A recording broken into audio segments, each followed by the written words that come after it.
Thank you very much for joining us today. I know we lost a few people, but I'm very glad to see the room full still. Thank you very much for being here despite the parties happening at the hotel.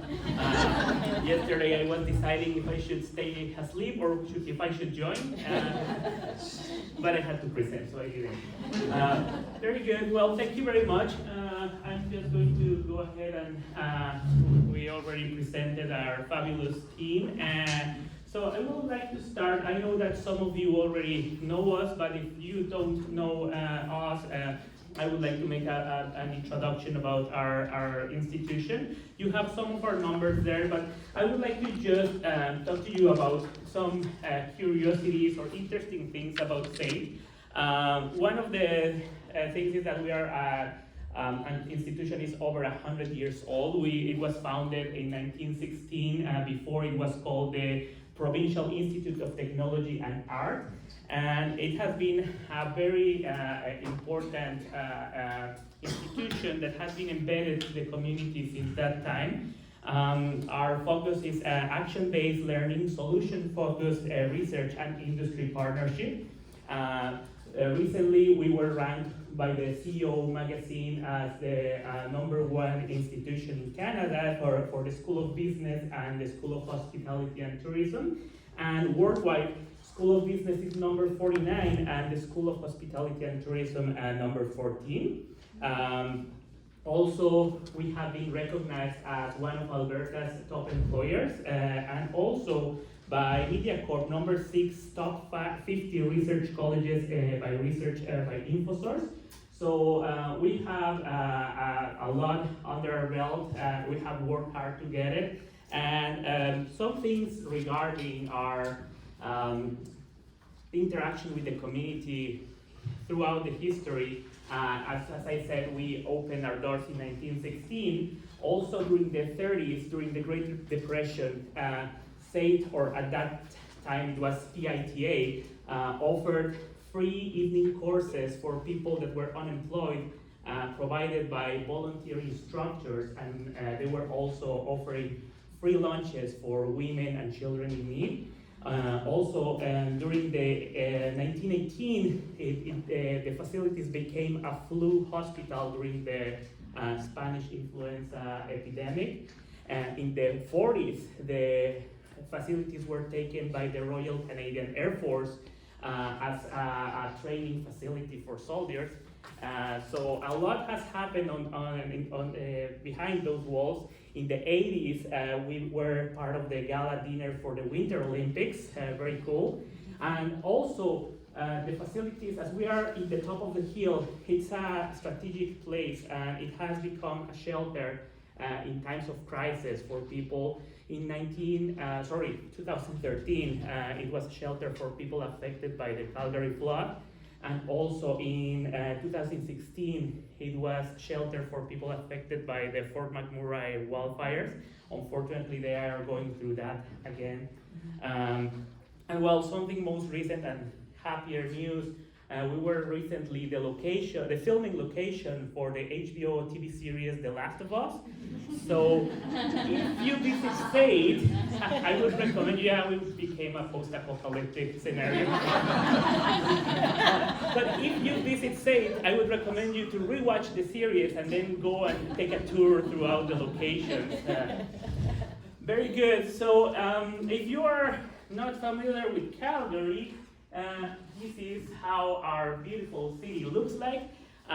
We are in southern Alberta. It's the sunniest city in Canada. And we have rivers, and from SAIT we have a beautiful view of downtown. So again, if you visit us, we'll be happy to take you to a tour.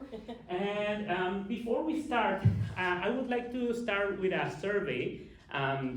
So if you can take out your phones, if you want to participate, you can scan that QR code or go to menti.com and use that code on the screen. And it's only one question that you will need to answer. I'll move away so you can scan it. And the question is, what skills and abilities do you believe are crucial for your students to cultivate? So I'll give you a few seconds, and while you do that, I'll give you the preamble of what's coming. We are going to go through the different competencies that are developed on our students throughout the student journey. So you can see how each one of those abilities, skill sets are being built throughout this journey for students. So I will, am I okay to go to the next slide? Okay, at the end of the presentation, we will see the results. So I'll leave you with, I'll leave you with Sonia.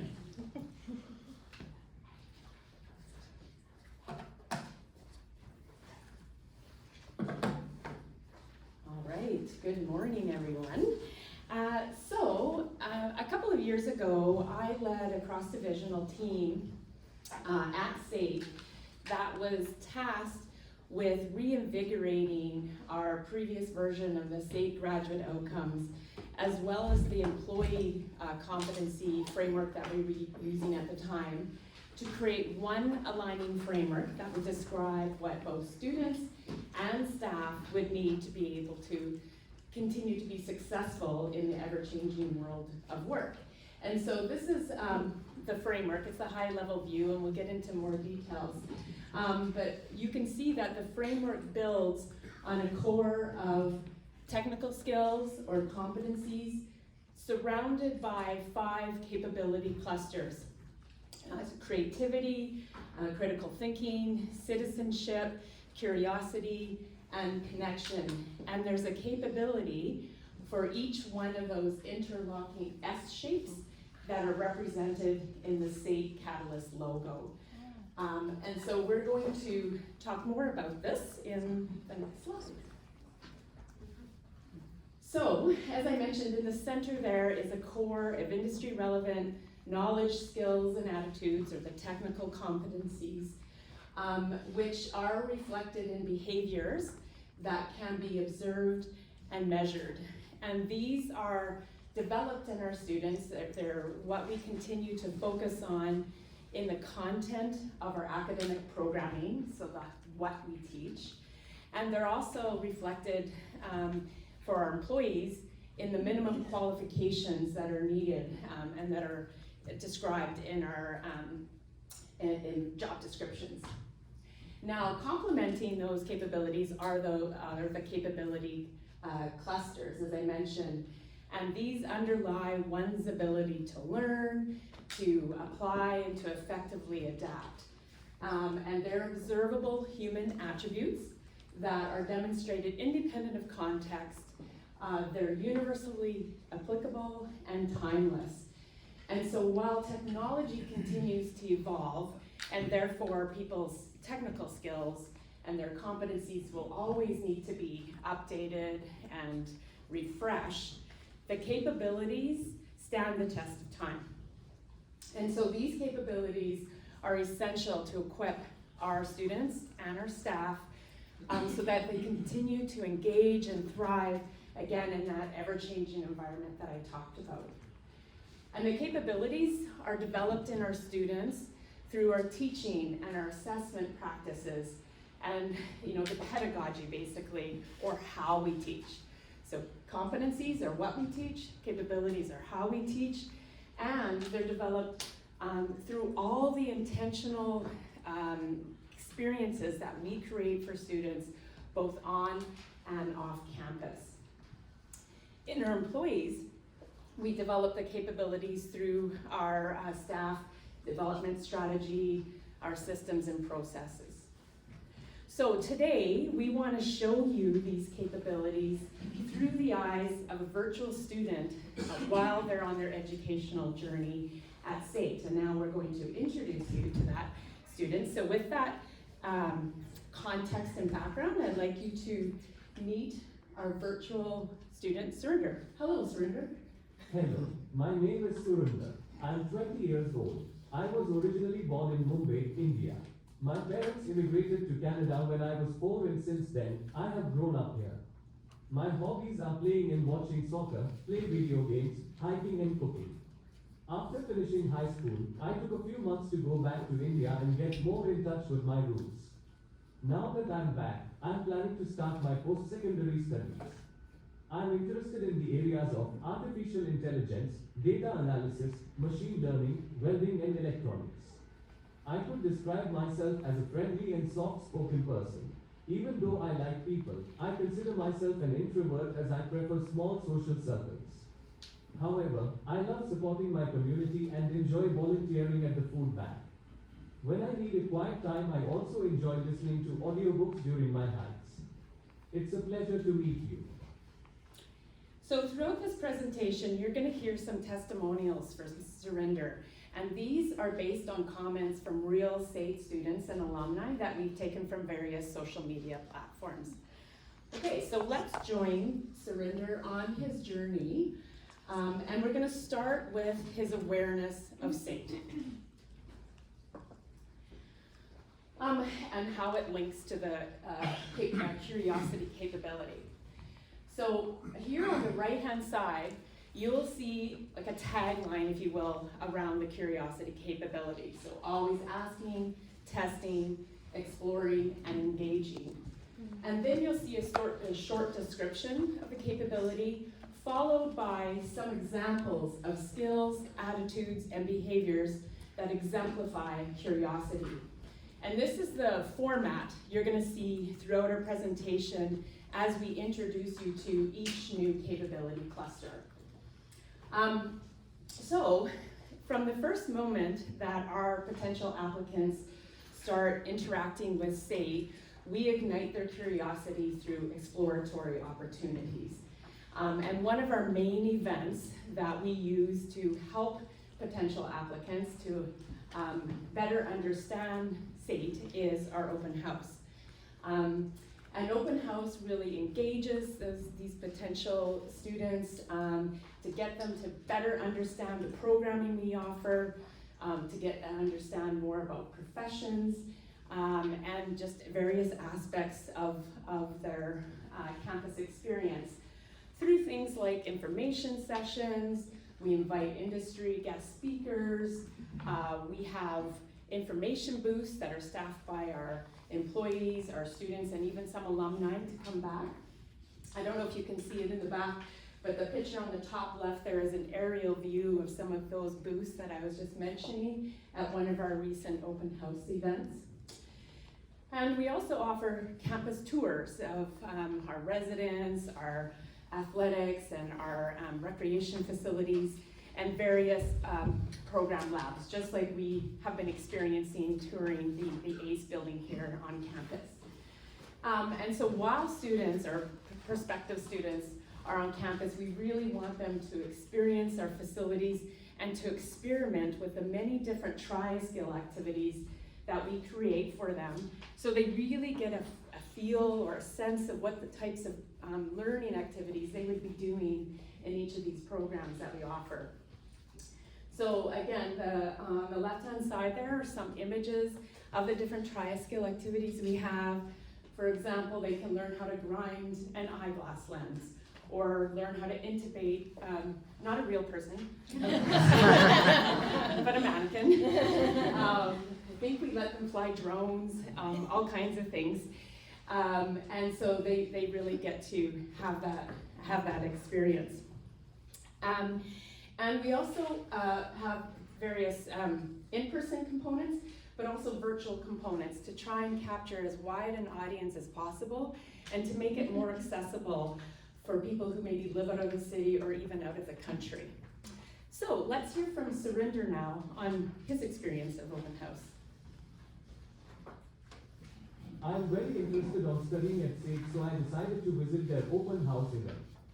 From the moment I arrived, I was greeted with a buzz of excitement. Navigating through the event, I found myself immersed in engaging experiences. From touring the facilities to engaging hands-on learning opportunities. Whether it was experimenting with cutting-edge technology or participating in real-world simulations, I felt like I was actively shaping my future. My experience in open house solidified my decision to embark on this exciting journey at SAIT. Okay, so next stop on Surinder's journey is applying to SAIT. And so I'd like to invite Leanne now to come talk more about how SAIT uses a student-first perspective throughout the application process. we're really hoping all those hands-on experiences got Surinder excited enough to go ahead with his application and apply. So SAIT, over the last, 3 years or so, has undergone a massive digital transformation project with our applications. We wanted to make sure that we were aligning our applications with the demographic they were serving. So we actually deployed 2 separate applications. For our international students, we use VAS, the virtual application system. So some of you may be familiar with that and may be using it in your own institutions. That is the portal only for our international students. And then more recently, we deployed SLATE technology for our digital application platform for our domestic students. So we have 2 completely separate portals. So obviously as an Institute of Technology, this digital experience and ensuring students have real-time information is really important. They have that portal where they can log in and see their status immediately. The behavior we saw was absolutely fascinating. We were seeing students accepting their offers within seconds. Now that they're carrying their computer in their pocket on their phone, they were getting an immediate notification that their status had changed in their portal, and they were jumping on there. And we actually had to take a minute to, we weren't even quite ready. We had, you would get your acknowledgement, and then 24 hours would go by before you get the next comms. And we had to adapt to that student behavior, that these portals were so real time and so interactive that they were responding faster than we could have ever imagined. So it was a success with absolutely some learning curves, but it was a really cool experience. So, but what I love about our application package is that, yes, it's digitally based, but we really wanted to partner that with the white glove personal touch. So every single student who applies to SAIT gets a dedicated admissions specialist, and they know them, they introduce themselves by name. So they say, hey, so-and-so, I'm Jane, I'm gonna be your admissions specialist. I'm gonna walk you through all aspects. And so while it is digitally focused, and we're trying to build that curiosity capability, we're also trying to build the connection capability right at the first touch with SAIT. So we think that's really important, that in this digital world that we don't lose that personalization. So that's the 2-prong aspect, is it is very digitally focused with a real human connection element, and not letting that go in this digital world, and building that capability right from the get-go. So let's see, now Surinder's applied, and what's next on his journey? After checking out SAIT's open house, I knew it was the place for me. I applied for the Information Technology Services program, which totally fits my interests. The application process was a breeze, with the system guiding me along and a dedicated advisor helping out when I needed it. Tracking my application status on my portal was super handy too. I'm very happy as I just received my acceptance letter. I just need to pay my tuition deposit, and I'll be one step closer to starting my journey at SAIT.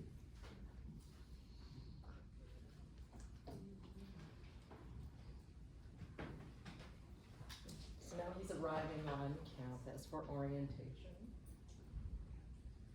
And citizenship. that's me? Yes, that is you. Sorry, I couldn't see from there. So first impressions are extremely important. They can alleviate the buyer's remorse sensation or the cognitive dissonance that some students could have as choosing a program of study is one of the biggest decisions that a person can make. So this first impression is crucial, not only to alleviate these second thoughts, but also to make these students successful, as this is going to be the foundation of their experience and their student journey. So there are many different activities or things that can happen. Myself, I'm a SAIT alumni. I was an international student landing at SAIT. And I'll tell you a short story. When I arrived at the airport, I put all my life in a suitcase, and the airline lost the suitcase. So the sensation that I had when I arrived was a bit of like, that was the only thing that I had to sort of feel some sort of a home, grounded, exactly. So at that time, this service didn't exist, but definitely it makes a big difference, and it's the greeting by the International Center at the airport. The fact that you land at the airport and you get a handful of friendly faces welcoming you to the country, it makes a big difference. You feel at home. So that's like a huge first impression, those moments of through along the pathway. Also, I would like to announce that we are building our new campus center that is going to be one of the landmarks of Calgary, because you can see it from basically anywhere in the city, as we are at the top of the hill, and it's sort of aligns with the architecture of SAIT, our Heritage Hall building that is in the middle. I always see it like the Disneyland layout, because we have Heritage Hall as the castle in the middle, at the center, and then everything around it. And the Welcome Center and the Campus Center, it's going to be like Main Street in Disneyland, where you get all this music and cheer and the characters. I'm not committing to dress up like a character, but that first impression is precious. It's very important. Other things that Leanne will talk more about is orientation, that first experience of getting to know your peers and how the school works like. Are we finding, because being lost in campus, it can also be very frustrating, so that's another thing. Campus tours, there was a bit of explanation about that. We are also trying to get to make the campus tours also a big experience, almost like a touristic experience.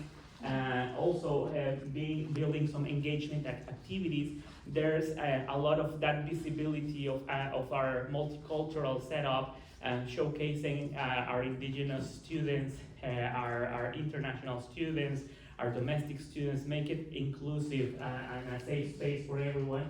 And we are fostering a student-centric culture throughout service excellence framework, precisely to foster this environment of inclusion, this environment of collaboration, and also building in that citizenship competency.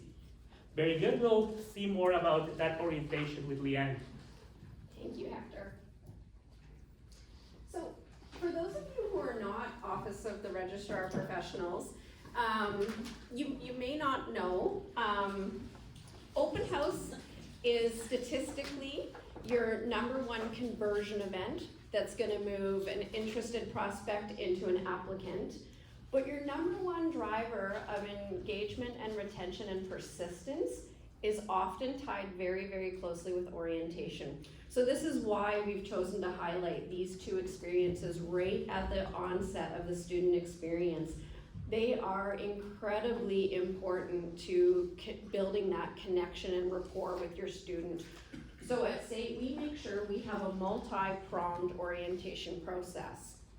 We often refer to the big SAIT orientation, and that's where we're trying to build that rapport with the institution, and we're trying to get that engagement, and we're introducing them to their social clubs and all of the support systems across campus. We have a really incredible learner services portfolio that includes academic coaches and an advising community, as well as our student development and counseling. And we want to make sure on day one, before they've even begun in their program, that they know all of the incredible supports that are available there to help them through this journey, that they're not doing it alone. Then, of course, that rapport and engagement with their own cohort and their own faculty. SAIT is very much a cohort-based school. We're starting to dip our toe in the waters of open registration programs, but still at our foundation and core, the vast majority of our programs are cohort-based. So after your big SAIT orientation, then you have your program orientation, where you're gonna start to build that connection with your faculty members. So you keep hearing me refer to the connection capability. The other capability that is foundational in the orientation program is citizenship. This is where we want to build that student agency at its core. So in addition to big SAIT orientation and program orientation, we have a couple of mandatory online orientations that students are required to do. We call it EPI, 101 or something, and Purse something 101. These are your online foundational components that are going to introduce the students to student accountability and student responsibility, and what is your side of this contractual relationship. And we start to introduce them to the student code of conduct and ethical matters of academic integrity in the classroom. And so this again is the foundation of that other fundamental capability of citizenship. So, you know, I really encourage you, it seems like this small piece, it's a couple days at the beginning of each semester or the year, and it's over and it's done. It has such an incredible relevance to the student experience to really take a deep look at your orientation and see, are you hitting all of the different elements that you need to start that student journey in the right direction?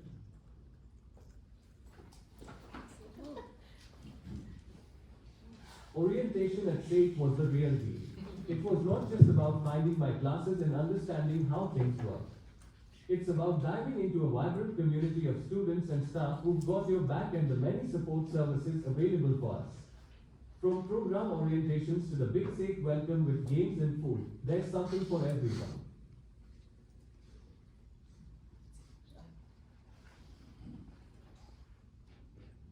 All right, Fernandes now coming onto the campus, and he's really starting to go into the schooling. So I have a background in facilities, actually from projects, planning and design. And one of the things that we look at our facilities is exactly how are we creating that connection, that one moment where you actually feel like you're part of this community. And you're part of this very small city within a city, which is SAIT.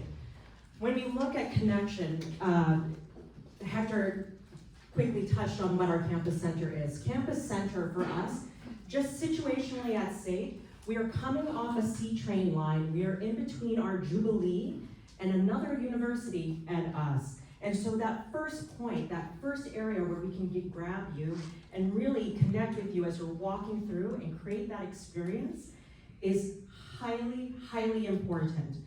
When we look at what this campus center will be, it will be both classroom, athletics, recreation. It will be health and wellness.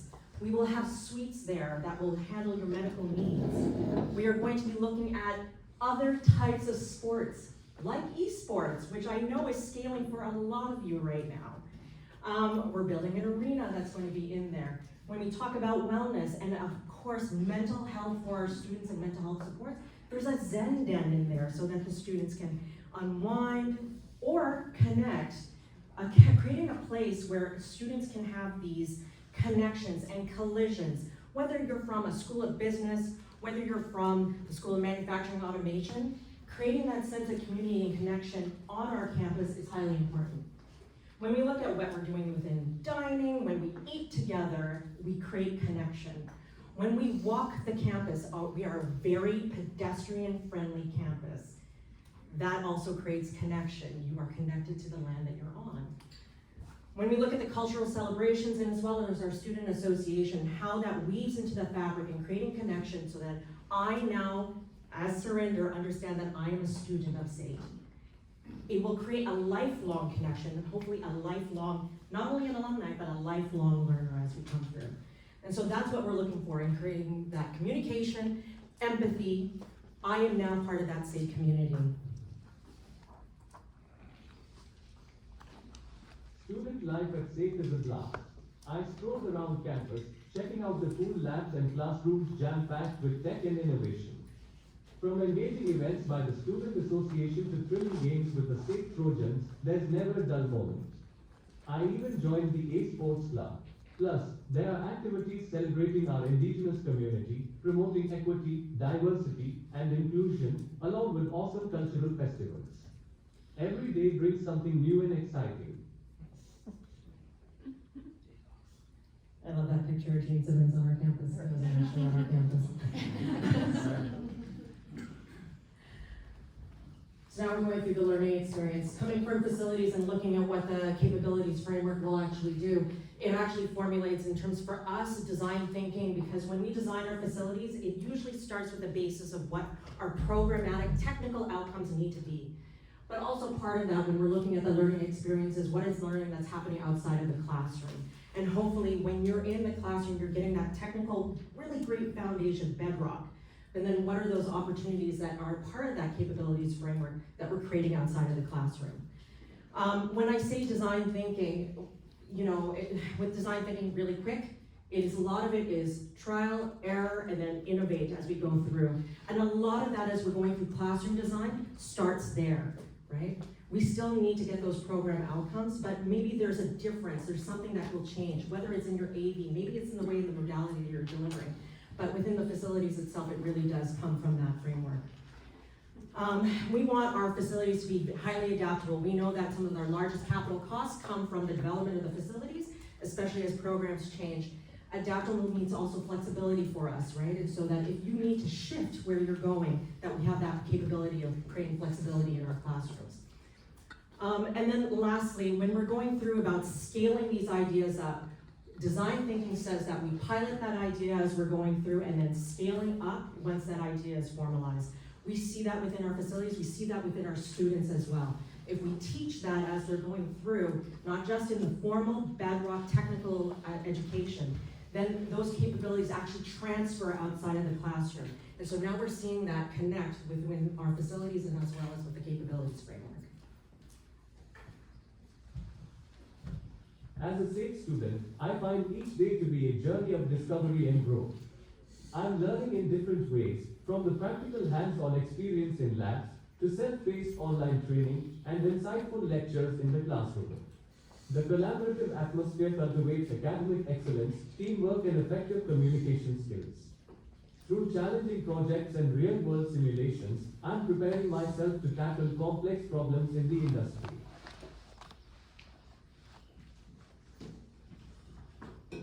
All right, so Surendra's moving along on his journey here. And so we just want to kind of tie this all together and talk a little bit about our hands-on learning and again, refocus us on the center of the capability framework, which is around the core competencies. So as a Polytechnic, like all of you, we're known for our hands-on learning, for our project, problem-based learning pedagogy that we use, and our close ties to industry. And through our practical approach to teaching these industry-relevant knowledge, skills, attitudes, or the technical competencies that are at the center of the framework, we really pull this all together.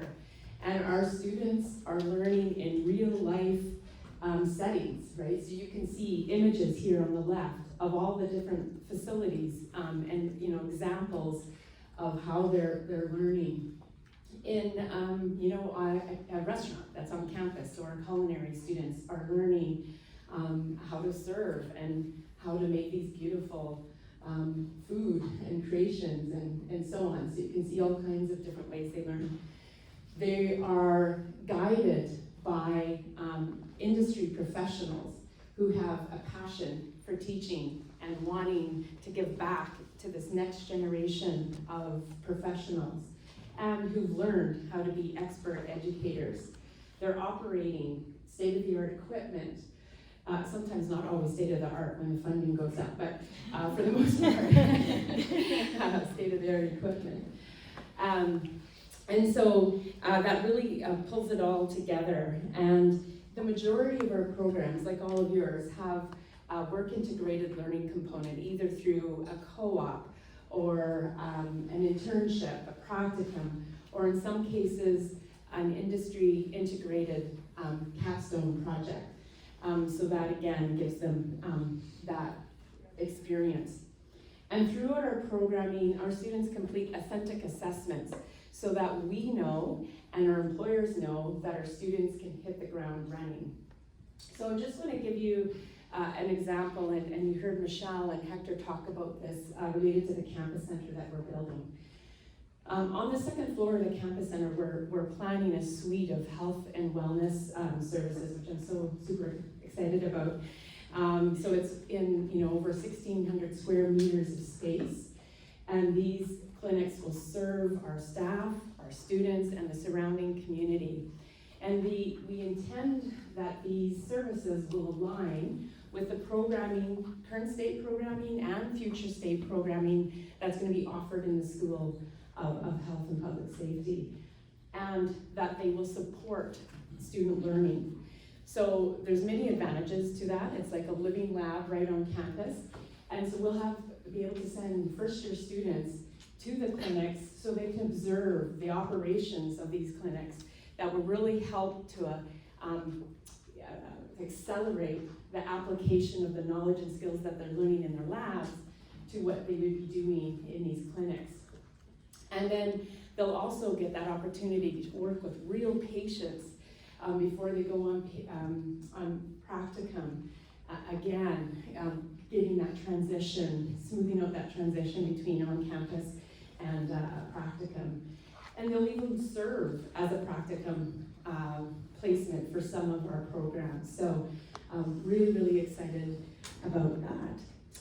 So Surinder, when you were in your program at SAIT, what was your experience like? At SAIT, I've experienced the power of hands-on learning firsthand. Our industry-driven curriculum ensures we gain the most relevant skills in state-of-the-art facilities. With work-integrated learning, I'm not just learning theory, I'm gaining practical experience. Plus, SAIT offers flexible pathways, including transfers into degree programs, supporting my career growth. Well, thanks, Surinder. Now, normally, I would have passed this off to Jamie, but unfortunately, she's not well today. So Michelle and I are going to talk to you a little bit about applied research at SAIT and how that really develops our students' critical thinking capability and, again, citizenship. So, critical thinking, using data and logic to figure it out, is essentially what this is all about. And so there's multiple ways that students can engage with applied research at SAIT, and Michelle will talk to you a little bit about that. But it does allow them to work with industry, to hear what the problem is that they're trying to solve, to test things, use their critical thinking skills to say, well, that didn't work. What's next? Why didn't it work? What can we do better? And so on. So to really look at the data, analyze what does this mean, where do we go to next, all of those things. And so I'll pass it off to Michelle to give you a little bit more information on that. So contextually, the Applied Research and Innovation Services at SAIT is actually 5 components, and one of them, well, let's go through all 5. There's drone research. I have to use my notes. GBT, which is our Green Building Technologies. It's actually a GBTAC, Applied Research as a Center of Innovation. We also have materials and manufacturing testing, methane detection reduction, and of course in the reduction of emissions. And then also CERCUTS, our Clean Energy Research Center. And when we're looking at what research looks like and contextually what this looks like for students, they're trying and being able to use the skills that they have gained now at SAIT at this point of their journey and use them in real time with industry partners. We think that that's really important because in a very known space, remember we have now connection with this space, they are now creating those connections to industry partners and working with them in real time to use their business engagement skills, speaking, scaling up any of those other skills outside of the bedrock foundational technical skills. A lot of this looks like either paid technician, job opportunity. We look to create employment opportunities with these industry partners that have also partnered with us for this type of research. And so when we go through what this will eventually lead to is then on their journey as they are now graduating and convocating, they have already had experience in the foundational, their capstone, their research, now their industry partner, and looking to a successful employment with some very niche partners in research areas that are looking for that type of skill set as they're coming through.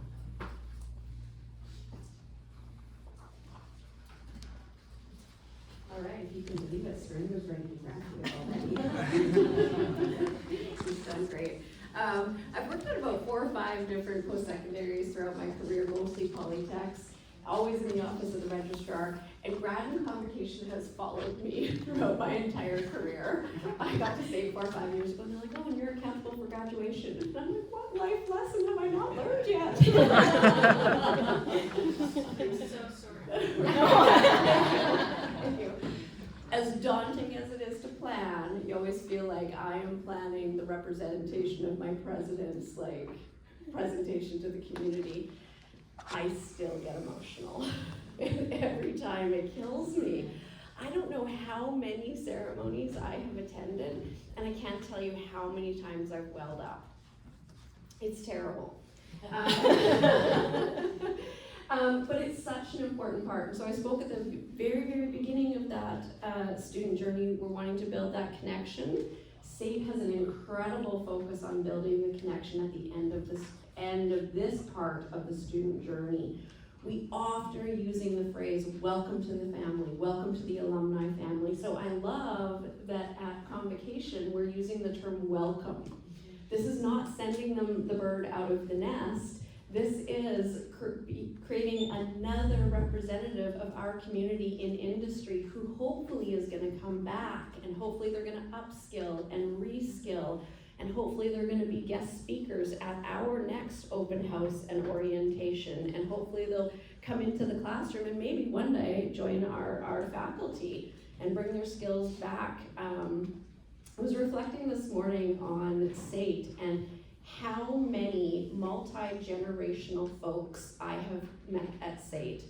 It is absolutely incredible to see how many 30 years plus staff we have who are still super engaged and focused, and how many multi-generational people, oh, my dad went here, my grandpa went here. The stories are absolutely phenomenal. And so this is what we're doing at convocation, is making sure it's not goodbye, it's welcome to the family, cultivating that connection for lifelong learning, which I think I don't have to preach to the choir. We all know the relevance of continuing to upskill and reskill throughout our entire careers at this point in time. Technology moves so fast that if you're not a lifelong learner, you will be left behind. So we want to celebrate the achievements, we want to welcome to the community, but we really want to make sure that that connection is solidified. We do have a digital component to this. 2021, we joined part of the MyCreds platform. How many of you are familiar with MyCreds? Okay, quite a few in the room. That's really exciting.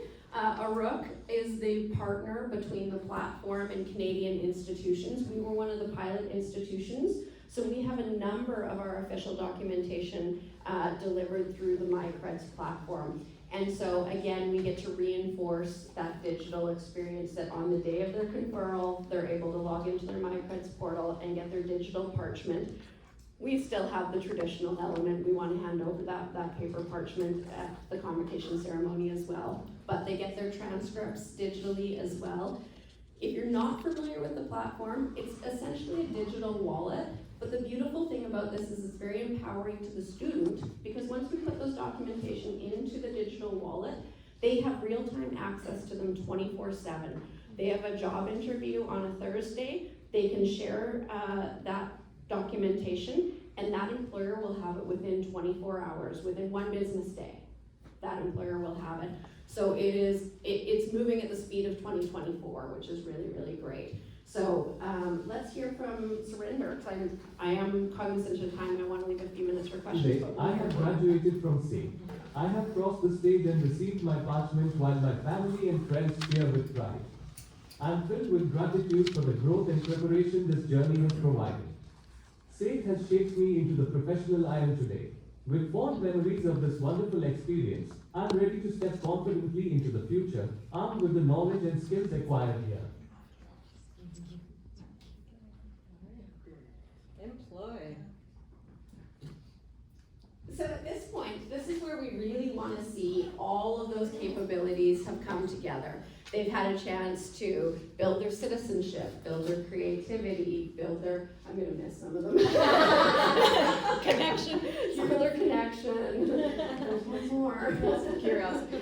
curiosity, we hope over the course of their experience with SAIT, from the first touch until graduation, that they've built those, and that we really are sending them out into the world as a part of our community and a representative of SAIT.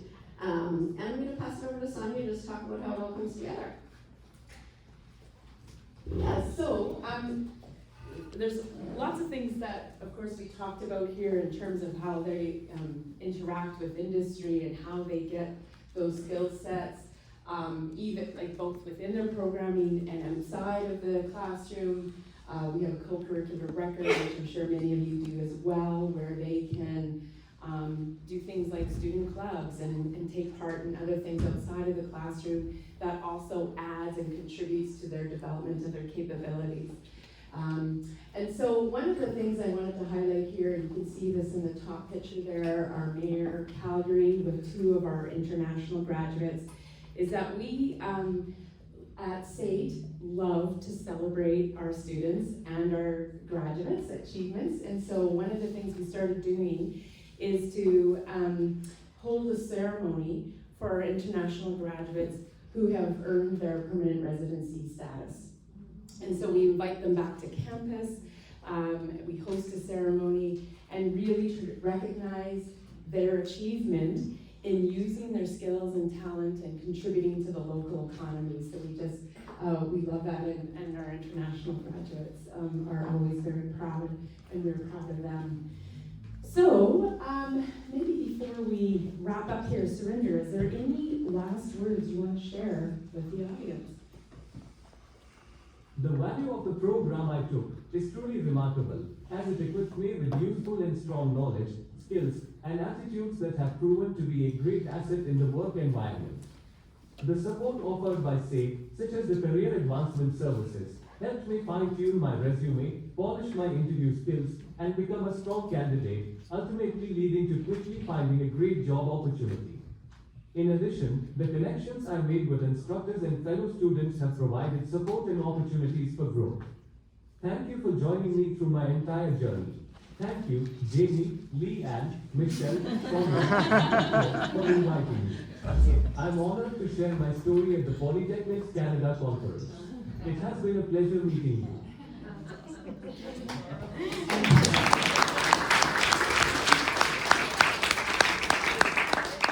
Can I just give kudos to SAIT graduate Hector Flores? Yes, for please. all of this.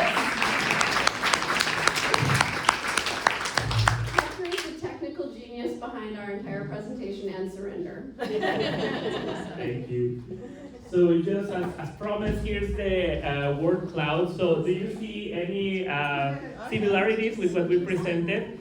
I would like to commend you all, because I think something I love about working in the post-secondary environment is this environment of camaraderie, of sharing without, openly sharing. And I think we are always sharing in the best interest, because we are all, we all care about our students' well-being. And if we work together, we foster a better community, regardless in what country, what city we are. So thank you very much. It has been a pleasure sharing this with you and collaborating with you all. So we are going to pass to the questions and answers section. Thank you very much.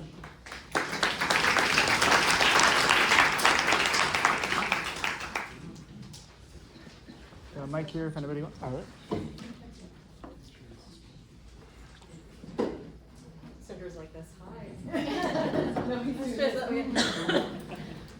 Awesome. Thank you so much for the great presentation and the student-centric discussion. Just a question. How do you adapt or adopt what you're doing right now to students who are neurodivergent and have different learning skills and needs? So, because they're a growing population. Great question. I don't know that we have the answer, and I would love to have a whole other session to hear from folks and what they're all doing. We do have an accessibility services group on campus, and trying to get more expertise and education out to all our staff and faculty who work with these students. And so I think right now, honestly, we're just in the education phase and trying to help people better understand neurodiversity. We had a neurodiversity week where we had all kinds of sessions that we put on at SAIT that faculty and staff could go to again, just to increase their awareness about these differences and how to engage them and so on. And of course, our accessibility services staff, advisors are very helpful in coaching faculty and staff and working with them and giving them suggestions so that we can adapt. We have a whole unit called CADI, and I'm going to forget what it's called, Jenny? Center for Academic Development and Innovation. Yes. And so these are educational experts that have a lot of experience in working with different student types and differences, and so they also mentor and coach our faculty. But again, we have a lot to learn. We're not perfect, and I'm really interested in speaking with others who may be farther along. Yeah, I was just thinking like your new student center, like are you thinking of quiet space? Right? Yes, I can definitely speak to that. So our new campus center, which is slated for occupancy 2027, we're designing it in such a way that it adheres to what we call the Rick Hansen standard. I know some of you might be familiar with that in terms of facilities design, but there is a section in there in terms of just not only just physical accessibility, but also for neurodivergent. Near to my heart, my son has ADHD, and so if this building is going to stand as long as when he's a student here, which is another 10 years, then I want that building to be prepared for what that's going to look like. But like everything else, we're in that really nascent stage, but I think you need to be considering that as you're coming along and be flexible enough to, as you know, it develops, how are we going to be addressing that in the future? I think that Zendan is a piece of it, right? Where there's space that they can just decompress a little bit. It's, you know, it's quiet, lots of natural light, plants, all those kinds of things to help keep people grounded. But, yeah, and I think was there a question? Ready. Oh. So there's a lot of moving parts here to a student's journey, and obviously a lot of portfolios within the institution that this touches. How do you keep this as a continuum within the organization that represents obviously an awful lot of sub-units, like orientation would be different from facilities, which is different from applications. How do you keep this mindset within the institution that's focused on the continuum of the student experience? I'm going to take a crack at it, but I welcome my other colleagues. So what was really important for us when we were starting to talk about this capability framework was that we didn't want to just create, again, the SAIT graduate outcomes that were disconnected from what we were expecting from the staff. So I think one way we're trying to do this is to we have one framework now that applies to both staff and the students and our graduates.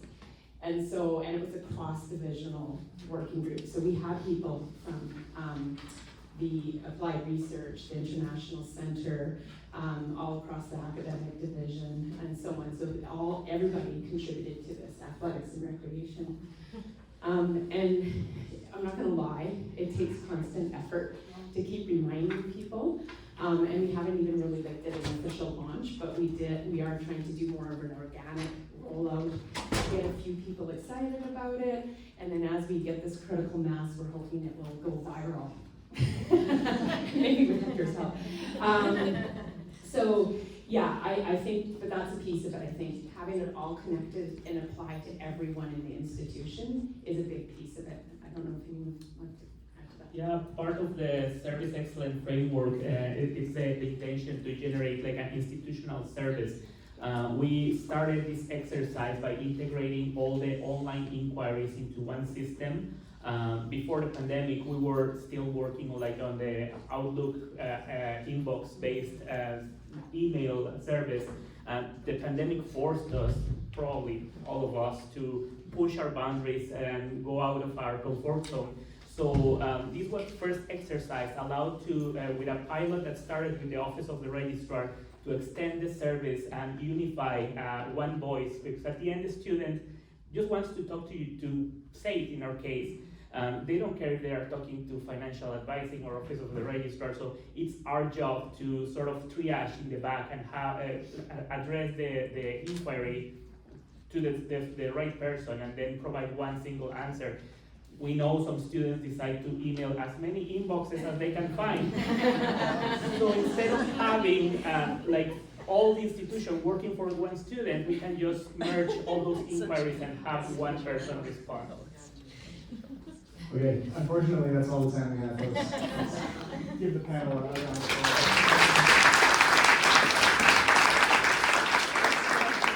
Thank you so much, Michelle, Hector, Sonia, Leanne, and obviously Surinder. Thanks so much. That was fantastic. We have a little gift here for you. We can pick them up just at the end of the session here. Just a bit of housekeeping for everybody else. So after this, in this room, we have Sheridan session, which is leveraging AI for improved elder care, innovative digital companions for a changing demographic.